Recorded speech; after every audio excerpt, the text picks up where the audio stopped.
Сәлеметсіңдер ме балалар? Бүгін біз әліппе сабағының 37-ші сабағын бастайтын боламыз. Балалар, өткен сабағымызға біз з әрпімен танысқан едік. З әрпінің баспа және жазба түрлерін жазуды үйрендік. З дыбысы дауыссыз дыбыс. Оны айтқанда ауа кедергіге ұшырап шығады.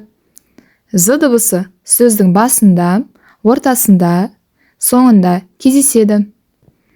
Мысалы, зебра, жүзім, қаз. Біз з әрпінен басталатын сөздер айтып, суреттерден заттарды атадық. Енді бүгін жаңа әріппен м әрпімен танысамыз. Сабағымыздың тақырыбы м дыбысымен әрпі. Ал енді балалар, жаңа сабағымызды бастамай тұрып, м дыбысына кездесетін сөздерді анықтайық. Мен қазір шағын видеоролик қосатын боламын. М әріпі. Мектеп, мектеп. Мұғалім, мұғалім. Мұхит, мұхит. Мұз, мұз. Маса, маса. Мысық, мысық. Маймыл, маймыл. Мүйіз тұмсық, мүйіз тұмсық. Мінекей балалар, м дыбысына кездесетін сөздер өте көп екен. Иә, адамның аты да бар, мөлдір деген сияқты. М дыбысы дауыссыз дыбыс. М деп айтайықшы бәріміз. М, ерніміз бен ерніміз тиіп тұр. Иә балалар, бұл дауыссыз дыбыс. Ал енді қолда бар құралдармен м дыбысын салып көрейік. Жарайсыңдар балалар.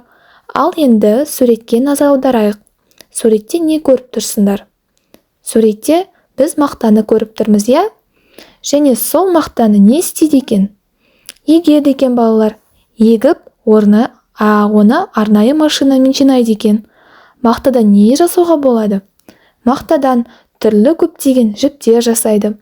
Немесе үстіміздегі киіп жүрген киіміміздің мақта жіптерінен дайындалады. Ал енді мақта деп айтайықшы, қанеки.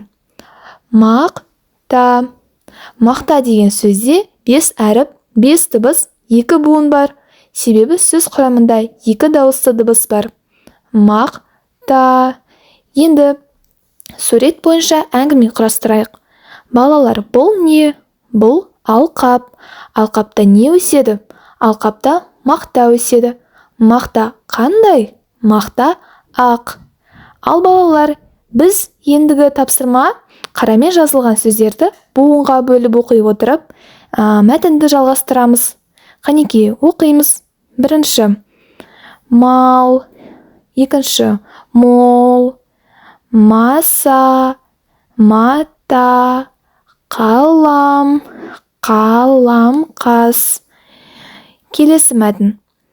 Қаламқас, қара, мынау мақта, мақта ақ, ол ыстық. Яғни қаламқас, қара, мынау мақта, мақта ақ, ол ыстық. Мінекей балалар, қайта-қайта оқу арқылы біз өз оқу жылдамдығымызды арттыра аламыз. Балалар, одан кейінгі тапсырма біз мақта қыз бен мысық ертегісі туралы өте жақсы білеміз, иә балалар? Мінекей, мына жердегі сызбаға қарап отырсақ, қай сөз сәйкес келеді дейді. Мысалға, мақта қыз деген сөзде 3 буынға бөледі. Себебі сөз құрамында 3 дауысты дыбыс бар. Ал одан кейінгі мысық. Мысық деген сөзде 5 әріп, 5 дыбыс, 2 буын бар. Себебі сөз құрамында 2 дауысты дыбыс бар. Мінекей балалар, біз оқу тапсырмасын орындадық деп есептейміз. Енді балалар, мұқият тыңдайықшы. М дыбысын жазуға дайын болсаңдар, қаламдарымызды қолымызға алып, м дыбысын көрнекі жазайық. Ең алдымен төменгі жолдан жоғарыға қарай тік сызық түсірейік балалар. Сол сызықтың төменгі ұшынан ортаға қарай қиғаш сызық сызамыз. Соңында төменге қарай тағы да бір сызық түсіреміз. Яғни осылайша біз М әрпін тиянақты көрнекі жаза аламыз. Мінекей балалар, біз бүгін М әрпін үйрендік. Келесі сабақта кездескенше.